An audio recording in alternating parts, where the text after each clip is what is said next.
Every day at President Lincoln's Cottage, we engage with visitors in conversation on difficult topics, from grief to slavery to American identity. Visitors, young and old alike, connect with us from next door and from around the globe. And occasionally we get asked a question on a tour that stops us in our tracks, one we wish we could spend a half hour answering. Some of these questions on their face seem innocent or simple, but on a second look, they contain a level of complexity that leaves us wanting to know more. Each episode, we'll investigate a single real question a visitor asked us here. At President Lincoln's Cottage, we're storytellers, historians, and truth seekers. So we called on people whose expertise could speak to all the facets of these questions. I'm Callie Hawkins. And I'm Joan Cummins. This is Q&A. Come on down the rabbit hole with us. Let's take that half hour now. For this episode, we're talking about the question, would Lincoln have been a social democrat? I got asked this question by a college student who stopped me after the tour to follow up. I had told their group that Lincoln believed that if you put the work in, you should get the benefits out, and the student was trying to make connections to her own experience.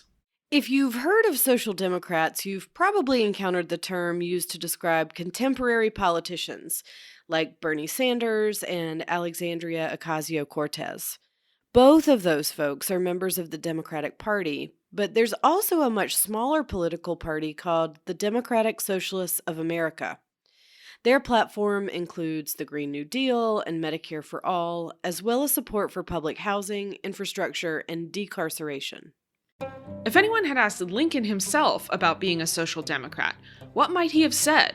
We spoke to Griffin, a labor historian and author of The Root and the Branch, Working Class Reform and Anti-Slavery.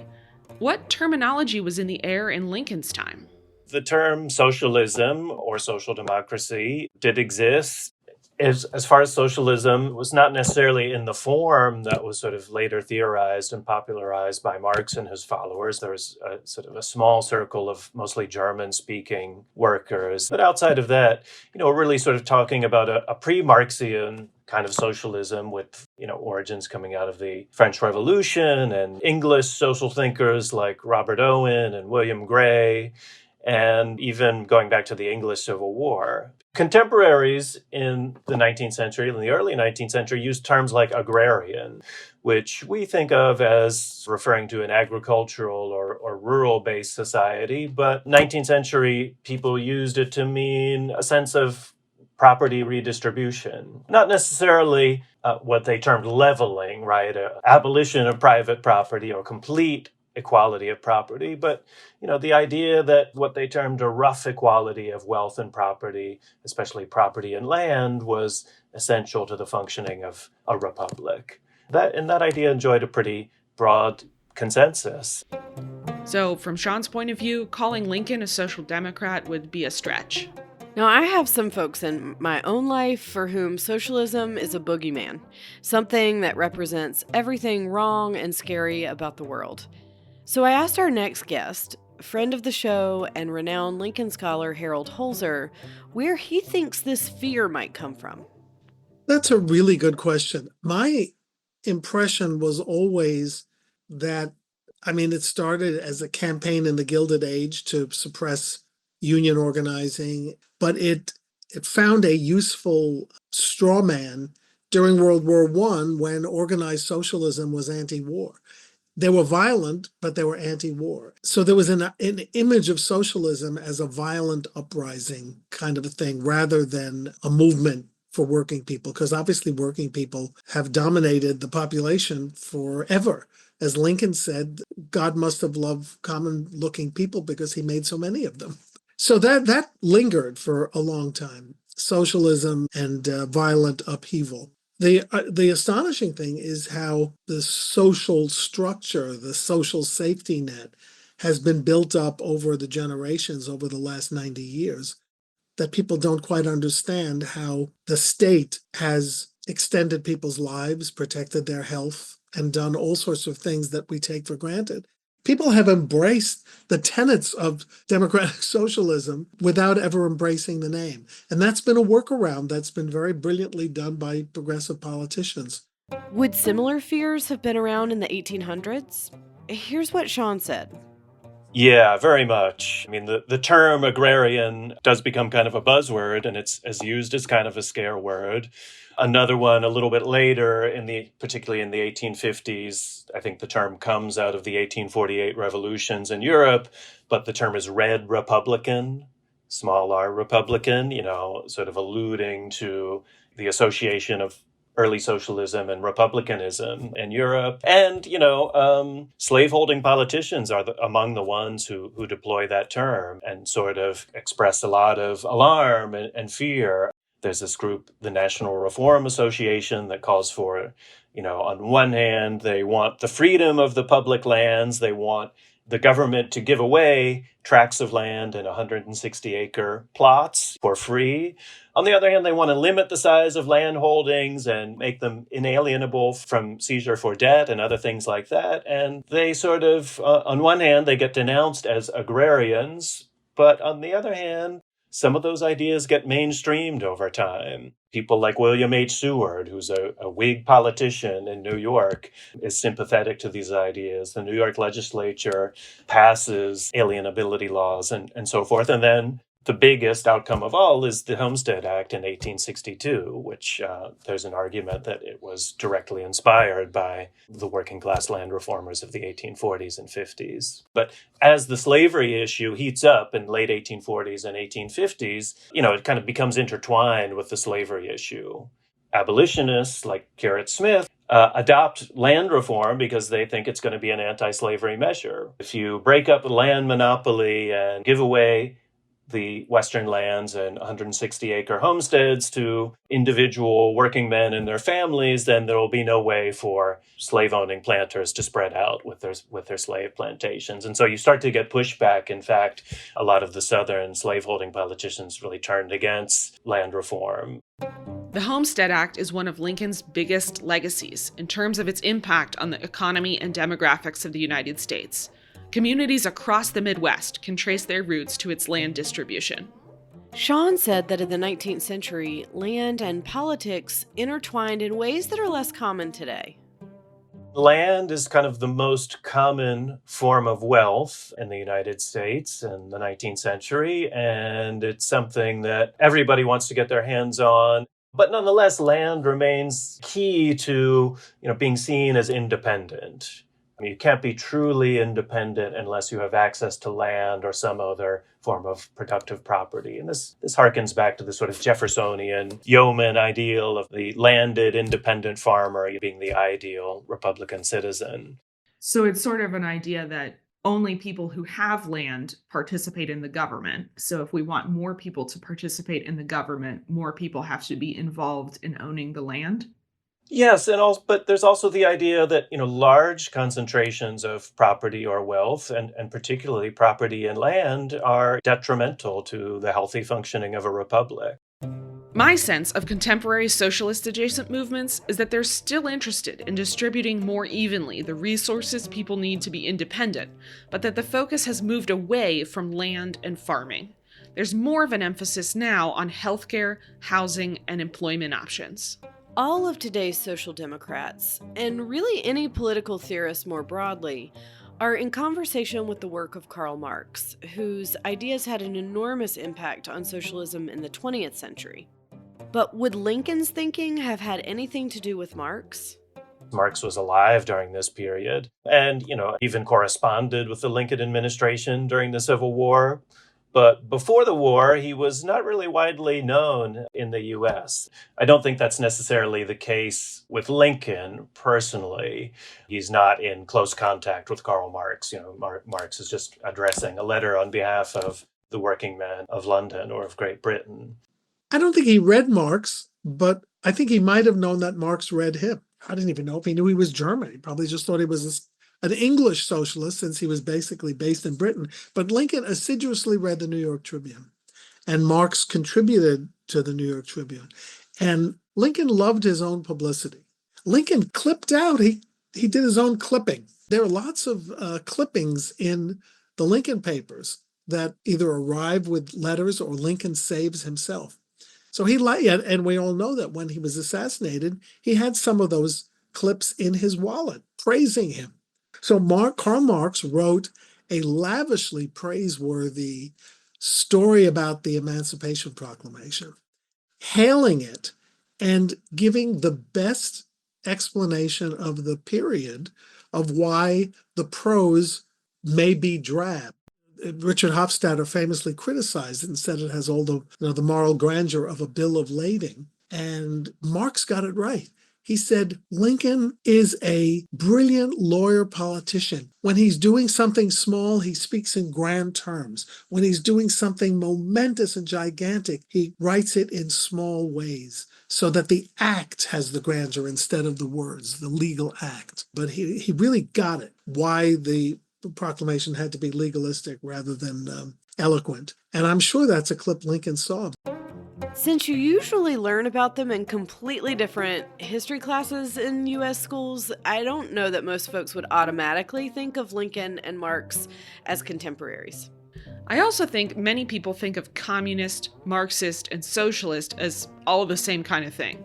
One of the things I learned in working on this episode is that there's a difference between social democrats, who want to work towards more economic equity within our existing systems, and democratic socialists, who want to change the system itself. It's the latter group that has the third-party affiliation we mentioned at the beginning of the conversation. We reached out to more than 5 chapters of the DSA across the U.S., but weren't able to actually reach anyone on their teams who could tell us about their work in more detail. I was pretty disappointed we didn't get their perspective. Though Lincoln, of course, was not a member of the DSA, you could make an argument that he belonged to a third party as the first Republican president. We asked Harold, how did he end up there? How did Lincoln choose his party affiliation? So it's a mystery how he decided to be a Whig in the early days. I think he always had aspirations for improvement, and the party of improvement on a personal and economic level was the Whig Party. This was always a tough one for me because, in a sense, he was a Jacksonian in some spirit, maybe not in the anti-bank and pro-slavery aspect, but in terms of populism, that is, everybody has a voice.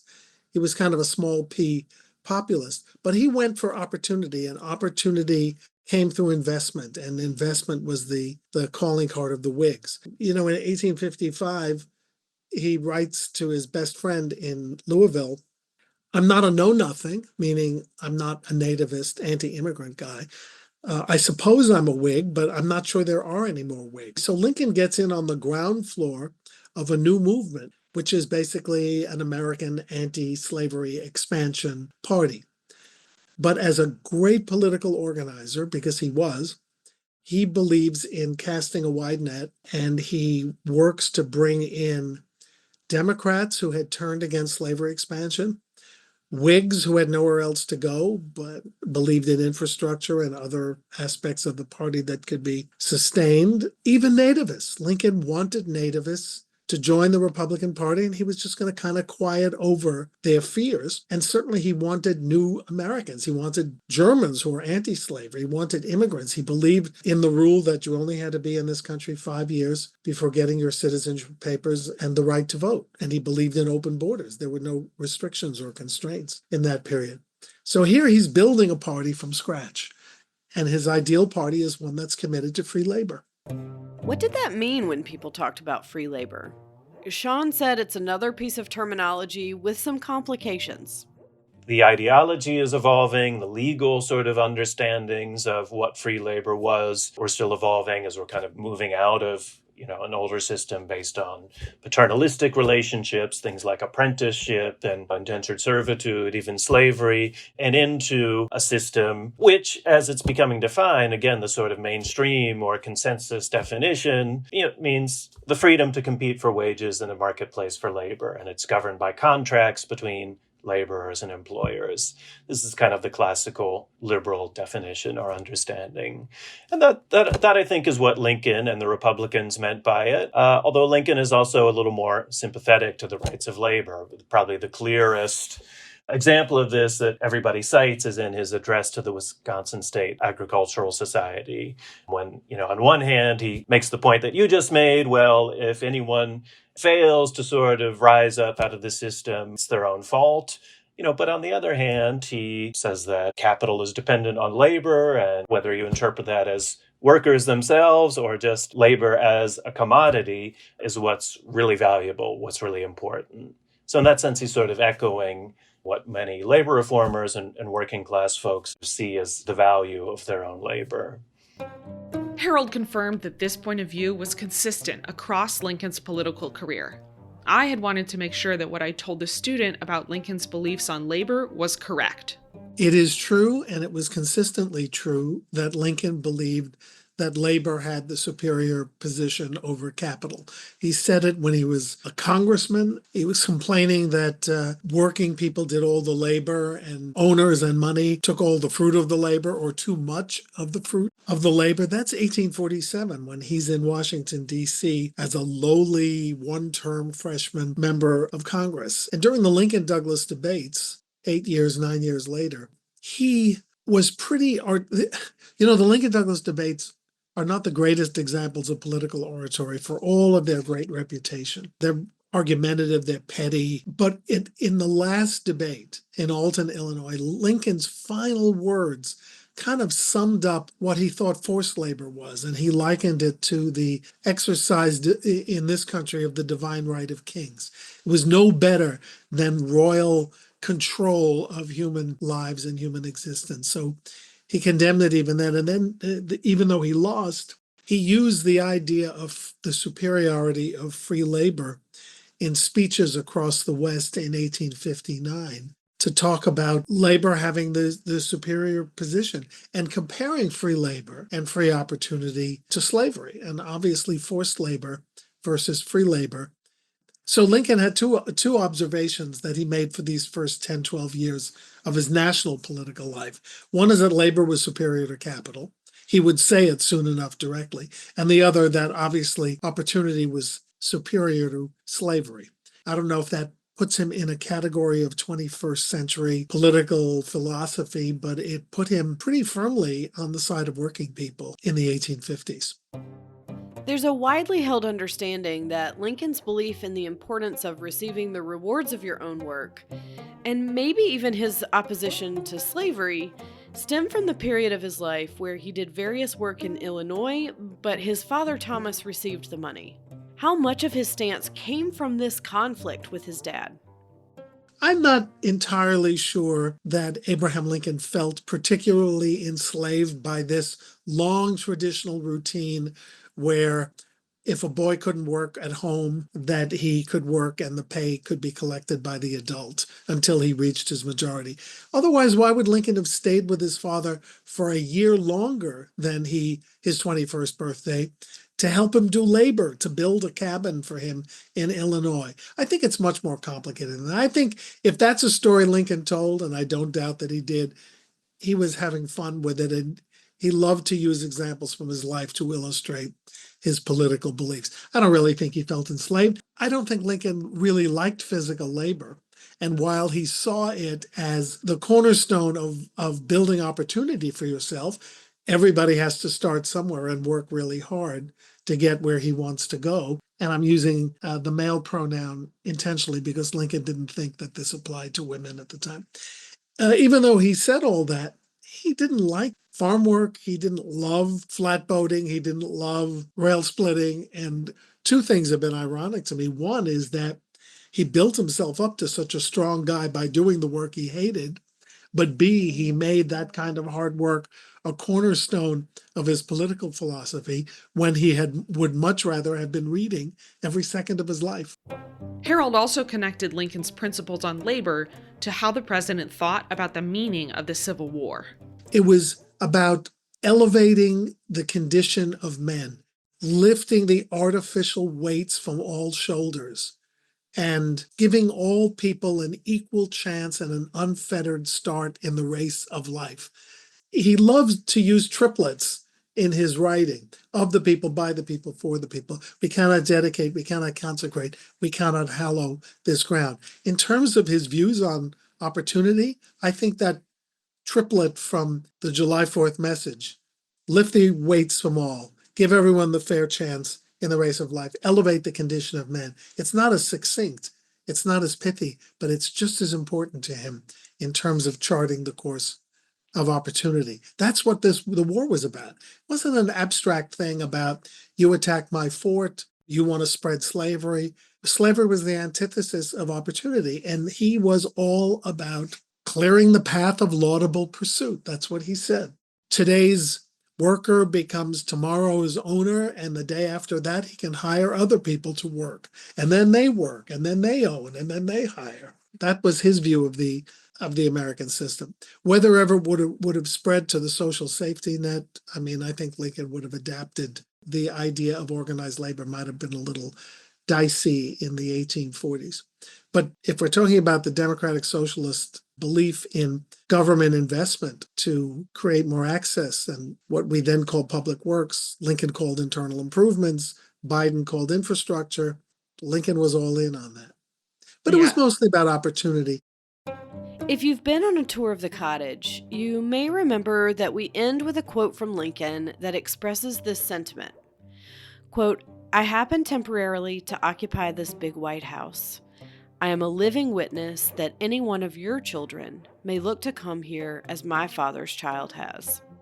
It is in order that each one of you may have, through this free government which we have enjoyed, an open field and a fair chance for your industry, enterprise, and intelligence, that you may all have equal privileges in the race of life, with all its desirable human aspirations.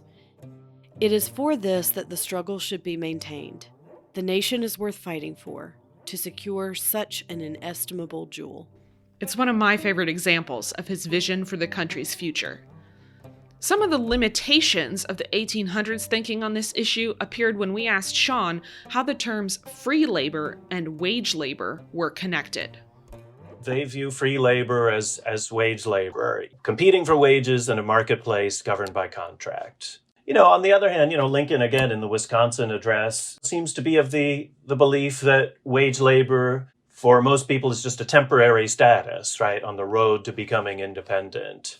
So that's important. But again, a lot of labor reformers are challenging the very notion that working for somebody else, working for an employer, represents genuine freedom. I mean, they're also, of course, challenging things like the amount of wages and the conditions in factories and the hours of labor. But some are arguing, that you can't be truly free if you're dependent on an employer. And this is what they call wage slavery. There has been a lot of work on this question because I think, the term wage slavery strikes people, even if we're talking about, factory conditions that were miserable and people working 12 or 14-hour days, how could they compare themselves to enslaved people? Slavery is handy as a metaphor for all kinds of oppression. Many different groups compare their plight to enslaved people during this time. And so there are labor abolitionists or anti-slavery labor reformers who, use that language too.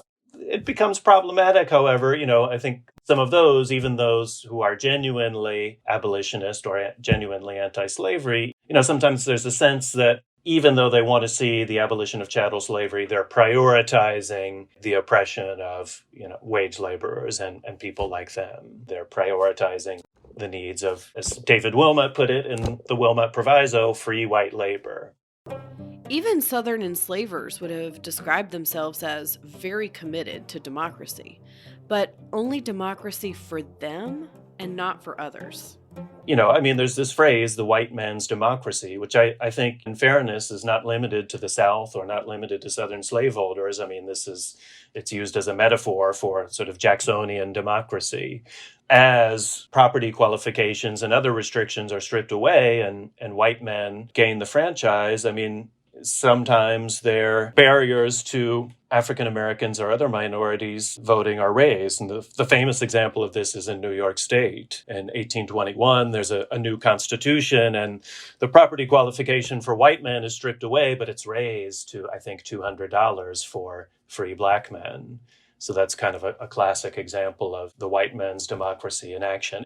Again, too, there are certainly elements of that in the labor movement. The idea that the rights of labor, apply to free white men only. The way poor white wage laborers were seeking to distance themselves from enslaved people is a great example of two groups of people experiencing oppression who might have had better success making change if they had been united rather than divided. As Sean put it was a barrier to solidarity.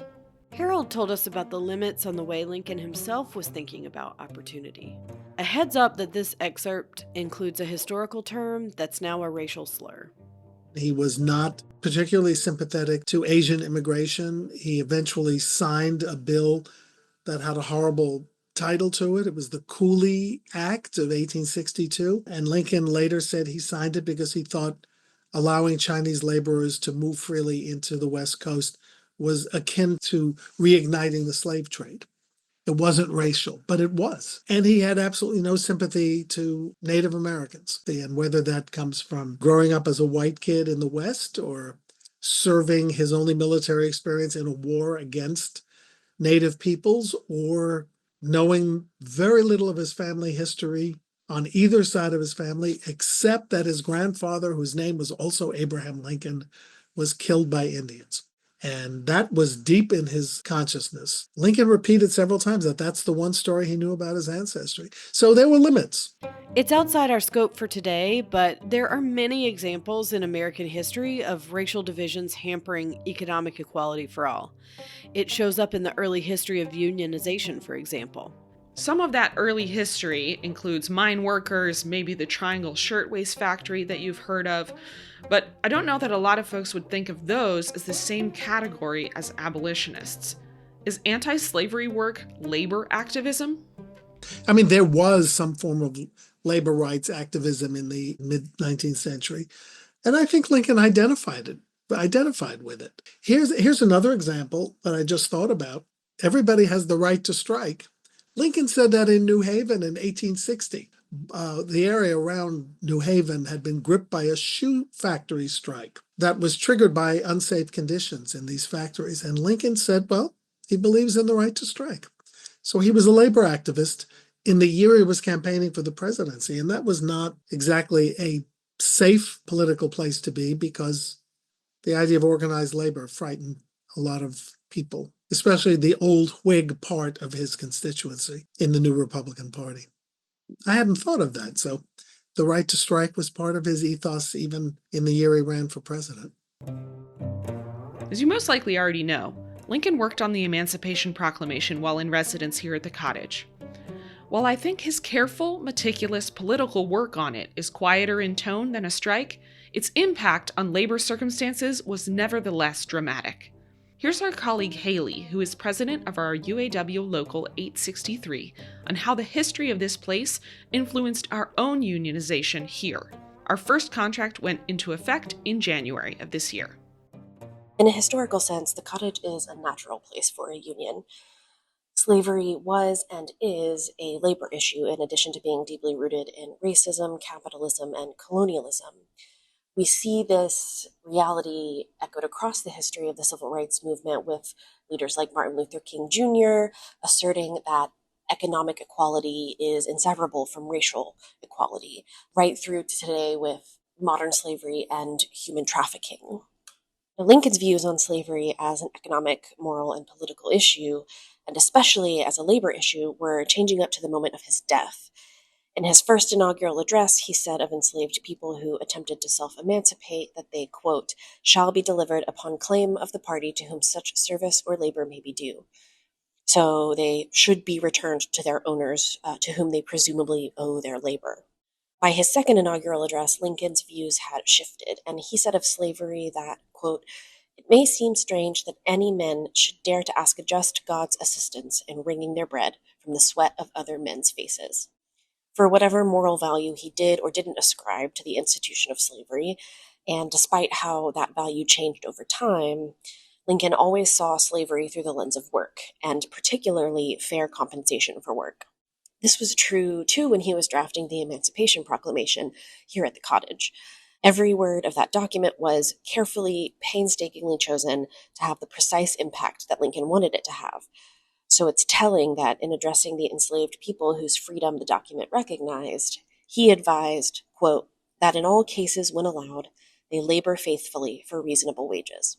Today at the Cottage, our mission, vision, and everyday operations strive to embody so many of Lincoln's views and approaches, while recognizing him as a flawed human creature who may or may not have addressed slavery, among other issues, in ways that we agree with today.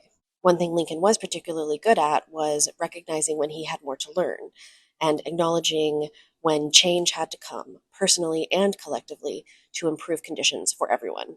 I see the process of unionization and negotiating our first union contract here as an embodiment of that. I'm proud that our collective agreement further solidifies our commitment to the humanity and worth of every member of our staff and prioritizes fair and equitable wages. From the start, our full team was committed to centering our organizational values of curiosity, care, and transparency in the unionization process. This is a really positive new phase in the life of the Cottage, and I'm so proud of where we ended up. Sean had one more thing to add about how we think about socialists, union organizers, and others in the past. Historians and other folks too, regular folks, should avoid what E.P. Thompson called the condescension of posterity. And what he meant by that, I think, was the tendency to sort of dismiss ideas and figures and movements that may have never been mainstream. And I don't think in the case of socialism, right, it certainly wasn't a mainstream or majority movement in the 19th century or in the United States ever, really. But that doesn't mean that it wasn't significant. When you look into the writing and thought of many of these groups, there's really an amazing degree of complexity and sophistication that you'll find. And what you'll rarely find is consensus. I've heard folks joke that if you have 3 socialists in the room, you'll have at least 9 ideas about what socialism is. But despite any of the disagreements about terminology we've discussed so far, at the end of the day, we should all be able to agree that people should be treated fairly. And like Sean said, just because an idea